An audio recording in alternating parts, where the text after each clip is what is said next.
here. I mean it. It was like a 13-hour trip from North Carolina. I could have gone to Australia in less time. So I am glad to be here. And some of you are probably thinking, well, she doesn't talk Southern. I'm actually from Wisconsin. Do you have anybody from Wisconsin or North Carolina? No? You don't come to these things?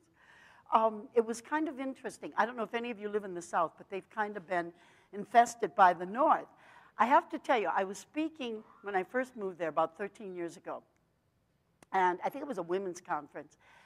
And there was a Southern woman that went up to the Northern woman and in her sweet, hospitable way said, "Where are y'all from?" And the Northern woman, I think from Connecticut, said, "In the North, we do not end our sentences with a preposition." Southern woman said, "Let me rephrase that. Where are y'all from, witch?" And that was my introduction to the South. That was my introduction to the South. When I was a child, my mother said, if you choose to be a soldier, you'll be the general. If you choose to be a priest, you'll be the pope. Instead, I became a painter. My name is Picasso.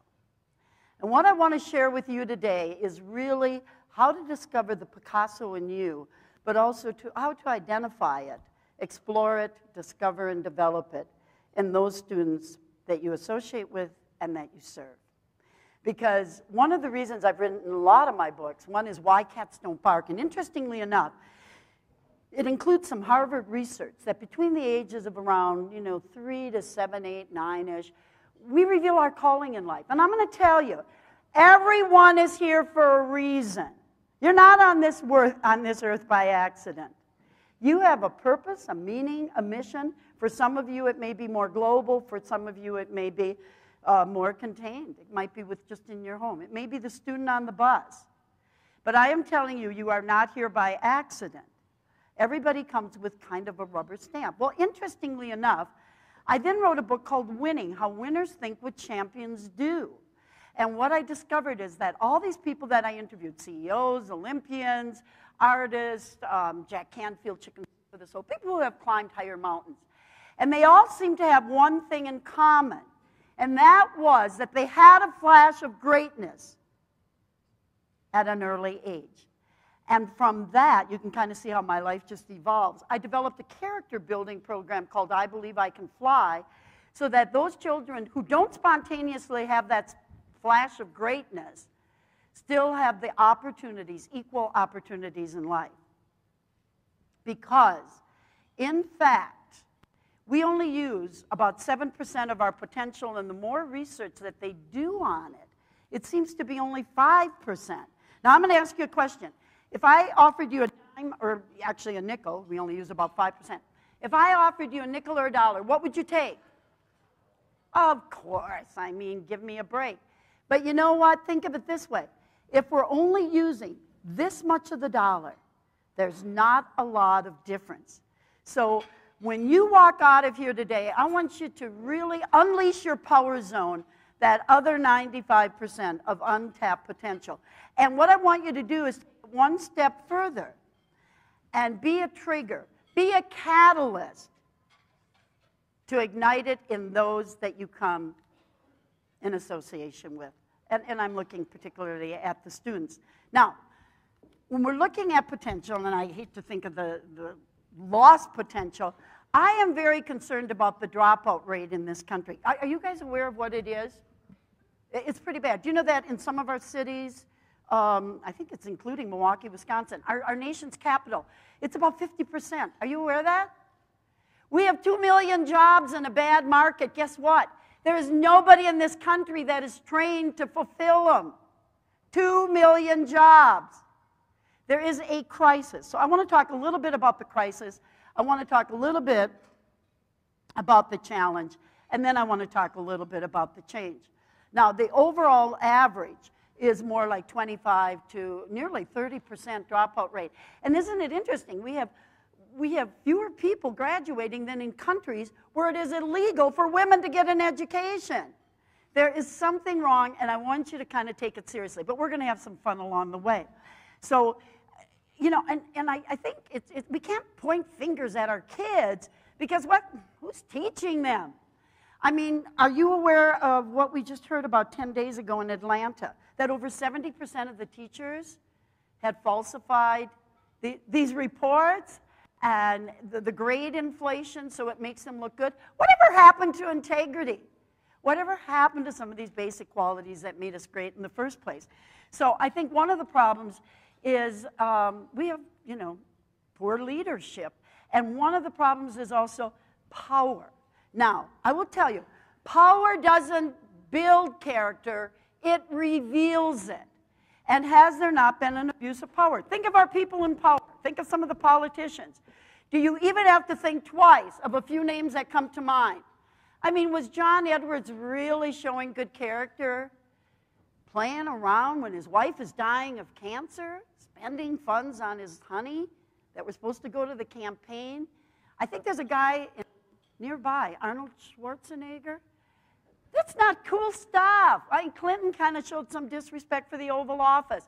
Tiger Woods, everybody's American family man, kind of forgot that his family was first.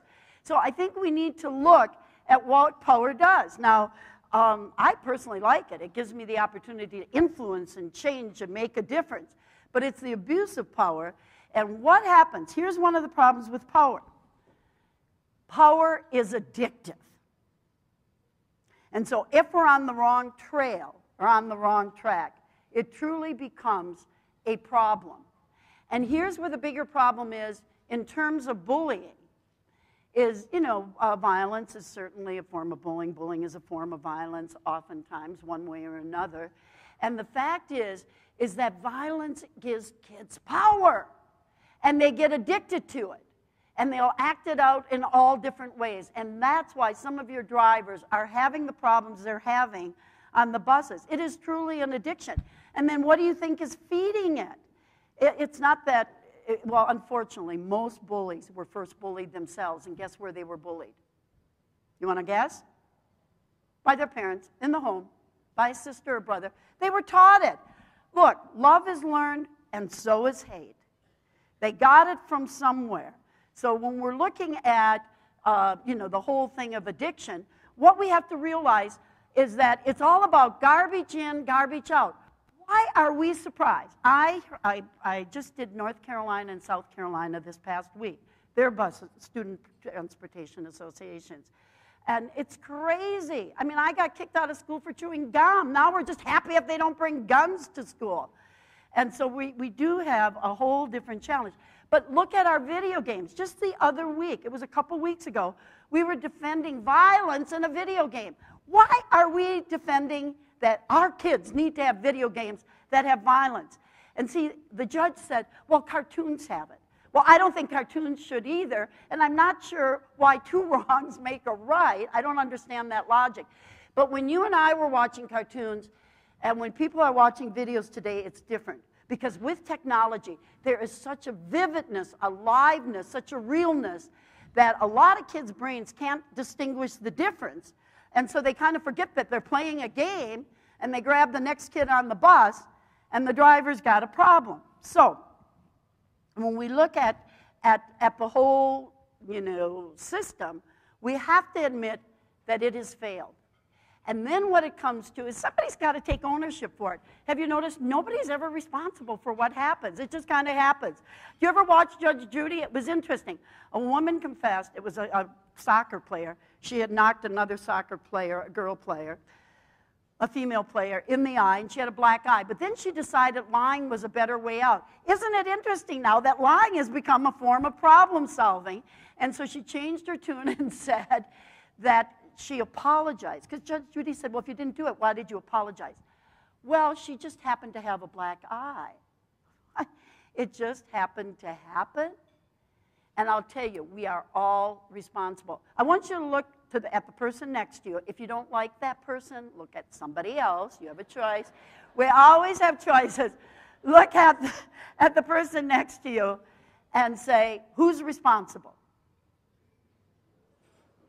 And what you're going to answer with, you're looking at him or you're looking at her. You know what? Nothing is going to change until we own up, or until we fess up. Is this not true? We have got to charge. We've got to own it. If you've got a problem, if you've got cancer, you're never going to cure it until you admit that you have the problem. Certainly AA is all about that as well. So we got to look at some of our systems and how they failed. I know, at least I was told that in North Carolina, fortunately it failed, that we were going to give students $1,000 for studying, for learning. Are you kidding me? We're bribing our kids, and apparently in Texas they're already doing this. I thought learning was a privilege. I thought it was something that it was an opportunity that we were blessed with. I remember my mother literally walking 20 miles to school because it was an opportunity. Nobody had to pay her. We have to change what we're rewarding. And my question to you is, what are you rewarding? I don't care if you're a supervisor, a driver, a mechanic. It really doesn't matter. What are you rewarding? Because what you reward is what you're going to get. Let me tell you a story. Got a lot of little streams and lakes in Wisconsin, and I remember some of my relatives were fishing. And a little snake came up in the water, and they had a little bit of Jim Beam with them, you know, a little whiskey, brandy, a whole bunch of stuff. That's how they do it in Wisconsin. And so they kind of just dabbed a little on the snake's tongue. After, you know, he knocked on the boat, he got his little Jim Beam, and guess what happened? 2 seconds later, there were 2 knocks on the boat. You know, he had already learned how to get what he wanted. What are you rewarding? Because here is what concerns me. I'm not here to shame anybody, but I am here to enlighten and make a difference and to put a fire in your belly. Do you know, and I checked it out with the supervisor of this district, and he is not for it. There is a district, a school district, if we can have that bus slide. There is a school district that actually is taking taxpayers' dollars to put extra buses out. You know what for? Because they have a gang problem. And it's called the Crips and the Bloods. And they have a special bus for the Crips and a special bus for the Bloods. I'm going to ask you, who's in charge here? Who's running the show? We are adapting to the needs of a bunch of Crips and Bloods. Are you kidding me? And it is a fact. And you're wondering what has to change. No, you know what you do? You say, you don't have to love him. I don't care. You're a Crip, you're a Blood. You don't have to love each other. You don't even have to sit next to each other on this bus. But if you're going to ride the bus, you're going to behave. And if you don't, you can walk to school. We don't start showering more money at them with more school buses. So these are the things that we really have to address. Now, obviously things are out of control. And people have to learn, as adults, we've become a little bit wimpy. As supervisors, we've become wimpy. As parents, we have to learn to say no. I mean, like, what part of no do you not understand? We need to set limits. We need to set boundaries. Because one of the reasons we have so much acting out is because kids have anxiety. You know why they have anxiety? Because they don't have boundaries. They're testing them, and they don't know where they are because we're not setting them. And so the more they feel anxiety, guess what they do? They act out. And one of the forms of acting out is bullying in school, on buses, or wherever the opportunity is. And the opportunity is really great on buses because they have a captive audience. They can't run any place. And you got a driver that's trying to stay on the road. So there is a challenge. And we need to start learning to say no. Now, the other thing you need to know is there's one thing that controls us more than anything else. And what do you think that might be? What is that? What did she say? Money. Yeah. I guess money has a little bit of influence, I would say so. But from a more personal standpoint, it's habits. First, we make our habits, and then our habits make us. If any of you have ever smoked, isn't it true? First, you chose to smoke, and guess who took control? I know people, I do hypnosis to help people lose weight, to quit smoking, and it's tough because your mind is like a computer. It gets programmed. You have to reboot it, and it's not easy. But here's why habits at an early age are so important. Whatever a child's activities are at an early age gets hardwired. So if a child is playing an instrument or reading good books, they get hardwired. They develop a thirst for more of the same. But if all they're doing is watching violence on video games, they get hardwired to be violent. And that's why I say garbage in, garbage out. Why are we surprised this is even happening? Now, the fact is, once we get into a certain way of being, it's hard to make the shift. And I'd like to do a little demonstration. Would one of you women come up just very quickly? Are they ignoring me? Are they even paying attention to me? Are you sleeping? What is going on here? Would one of you women come up? I just want to pick on you for a while. Can you do that? Don't get so excited about it. Yeah. No, all the way up. Oh, okay. Oh, I can tell she's really excited about getting in front of this audience, isn't she? Okay. Here we go. Now, everybody's going to join you, so don't worry. What is your name? Rena. Rena in Reno. Now, is this planned or what? Okay, just, I'm not going to hurt you. What, do I look like I'm going to attack her? What is this? Come on, Rena, just stand close to me, honey. We're going to be. Where are you from? Where are you from? California. Oh, really? I've heard of California. Okay, now, here we go. Now, what I want you to do is all you're going to do, and I want everybody to follow with Rena. We're just going to spell out POTS. P-O-T-S, P-O-T-S, P-O-T-S. You all have it. You're going to do it very rhythmically. P-O-T-S, P-O-T-S. And you're just going to keep doing it. And at one point, I'm going to ask a question. This is what you have to promise me. You will not pause. You stay in the rhythmical pattern. P-O-T-S, P-O-T-S. I ask the question. You immediately answer. Is that fair? Rena's going to do that as well. Okay, Rena? But you want to do it a little bit louder because you're their great leader. Oh, thank you. Okay, yes, I can tell you're really excited about this. Okay, is everybody ready?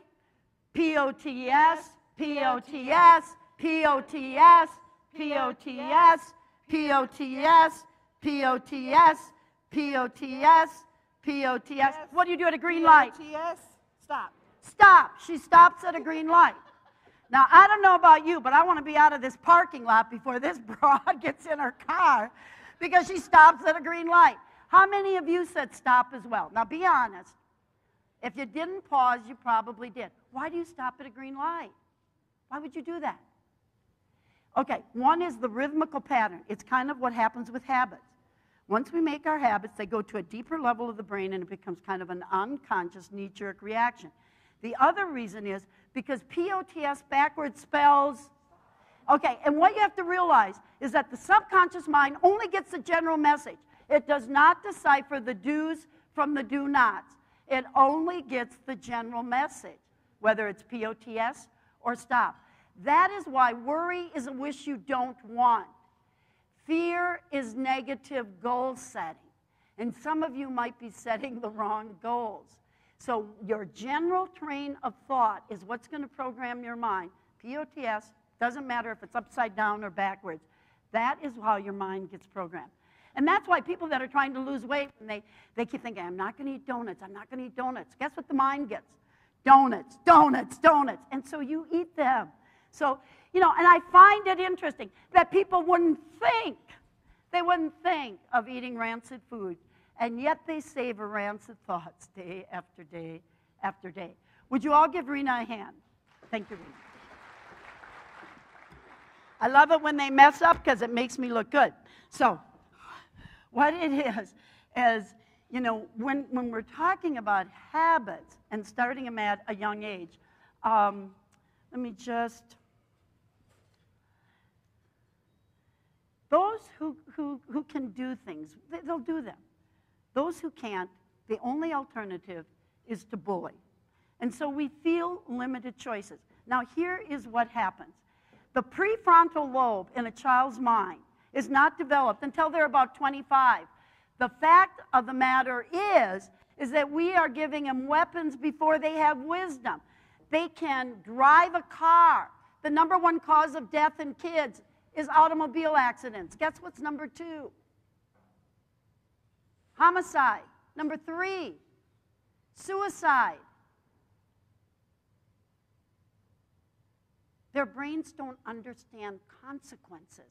Do you think that the kids that put that YouTube video up on Tyler Clementi really meant for him to kill himself and jump off the George Washington Bridge? Heck no. They didn't understand what they were doing. And the problem with cyberbullying is that it brings in a whole new breed of bullies, because now a little 4'8" petite girl can bully and get away with it. It's an opportunity. And nobody seems to understand the consequences. So, you know, if we can give kids cars at 16, we can make them soldiers at 18. At 21, they can drink and get drunk, but their brain doesn't get any of this until it's 25. And that's the age that the rental cars allow you to drive, their vehicles. Maybe Avis knows something that you and I don't. So it's all a matter of understanding, and the cyberbullying, I'm telling you, and we'll talk more about that tomorrow. I've got a session, I think, at 9:15. With the cyberbullying, it's scary. It's the fastest growing. You know where it's growing the fastest? Girls love it because you don't have to be big and have brawn to get away with it, because almost half the time nobody even knows who the perpetrator is or who the bully might be. So it is a whole new opportunity. And you know where it's growing the fastest is whites and upper class, because they have more technology. What we have to realize is that when you are giving a kid a cell phone, you are giving them a weapon to do potential harm and danger. It is weapons without wisdom. So here's the prefrontal lobe, doesn't develop till 25, and we're sitting here giving them all kinds of tools to do damage way before they can even understand the consequences. Now, I want to talk a little bit about Idel. I interviewed her for my book on bullying, and she's an interesting dancer who, she grew up in an orphanage. Her mother died giving birth to her. If you're having a bad hair day, you just think about Adele, okay? And she grew up in an orphanage. She had a wonderful dad, but he really couldn't manage everything. And so she took dance lessons in the orphanage. She had all kinds of friends. It was in Germany. Guess what time and what era it might have been. She had friends for years. They played in the sandbox together. They jumped rope together. They were buddies. And all of a sudden, these same children that were her buddies for so many years became bullies. And they were saying words I cannot repeat here. They were throwing rocks at her. All kinds of profanities were thrown her way. Guess what happened? Hitler was taking over. He had something called the youth movement. And I am pointing this out because kids' minds are that moldable. We got to make sure we know what we're feeding them. And what is really reassuring, and this is Idel now, she's 85. She teaches at Chapman University to share some of her lessons in life about bullying and so forth. But she's very, very delightful, has a beautiful attitude. But I want to point out there will always be good and evil, because while Hitler and her life was at risk, they shoved her to Belgium, and a Catholic family hid her. They put their lives at risk to protect her. So while we saw all this evil, there was all this love. And each of us has a choice on what we're going to embellish upon. You know what? It all comes down. In winning, I say that happiness is not always success. Or wait, success is not always happiness. Happiness is always success. But it doesn't depend on how much we have to enjoy, but how much you enjoy what you have. It is all about the attitude of gratitude. Let me talk to you about that a minute. How many of you are old enough to remember Eddie Fisher and his song, "When you're worried and you can't sleep, count your blessings instead of sheep"? How many of you remember it? Or am I the only one this old? There's a few of you. You know, some of you just aren't admitting it. But the chorus of that tune was, "Count your blessings instead of sheep." You know what? It works.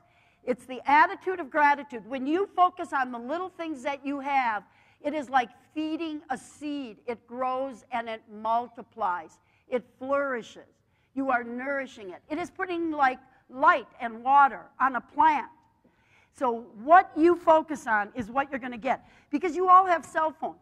Your self-image, your thoughts, your intentions, your self-esteem, all of that creates an inner kind of energy that, just like your cell phone, sends out rays into the universe, and it matches up with things that are similar. So if you have good intentions, good in thoughts, and you have the attitude of gratitude, guess what's going to happen? More good stuff is going to come your way because it runs out and almost magnetically connects with it and brings it back to you. So that is what we must do, or we're going to miss it. But the other thing that makes a difference is relationships. And I just read on the website for the national chapter of student transportation. Are you guys all familiar with this Yangley bus driver? Incredible woman. She's been driving bus for 30 years, and she greets each student by their name. She remembers their birthday, and on their birthday, she gives them what she calls a Mary pin. Her name is Mary. And it might be whatever binder twine is around, or, you know, any odd and end, and she makes a little gift for them. Do you know that might be the only person in that child's life who even cares or remembers that he or she has a birthday that day?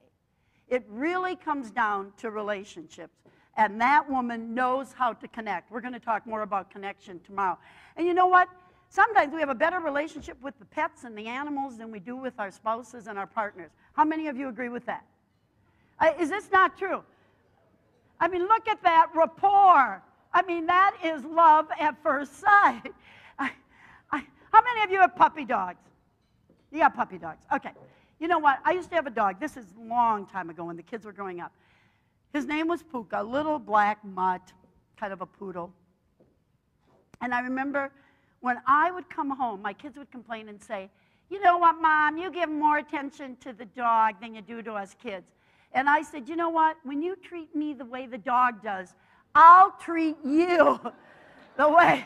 Is this not right? The way I treat the dog. Because I am not lying. When I would come home, this is what I get. And he was just so excited. Oh my God, if you ran up to your loved ones, what if you went to work and said, oh, I'm so glad to see you? What if you lived with that kind of excitement and enthusiasm? That's what your dog does. The fact is, it works. It works. So, you know what? Together we can make a difference. But we really have to support each other. Now, when I was talking about your intentions, when I was talking about your expectations, I want to show you something that'll make a difference. I need a big man to come up here. Who's a big guy that can handle a little roughing up? Let's nominate someone. Who's kind of fun? There we go. Would you give him a hand? Give this guy.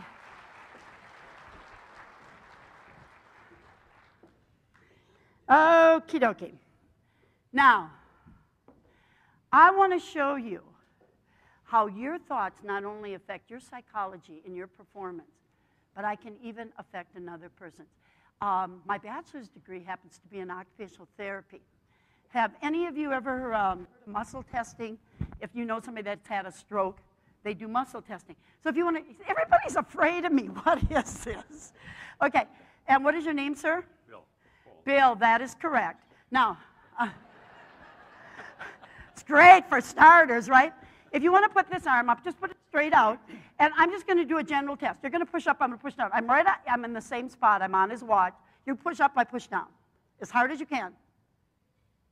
Okay, that's good. Okay, now you can relax for a minute. You don't even have to look at the crowd unless you like to. Okay, Bill will continue to be strong or he'll be weak. Don't tell him, but I'm going to tell you. So he's either going to be strong or weak. Okay? Give me 3 to 5 seconds, Bill. And I'm going to have you just kind of look at me. Might not like to, but okay. Okay, put the same arm up. You're going to resist. You're going to push up, and I'm going to push down. Got it? Resist as hard as you can, same place. There. Are you serious? It's that bad?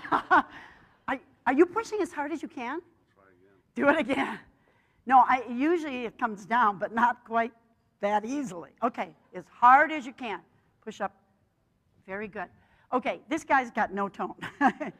This is called El Wimpo.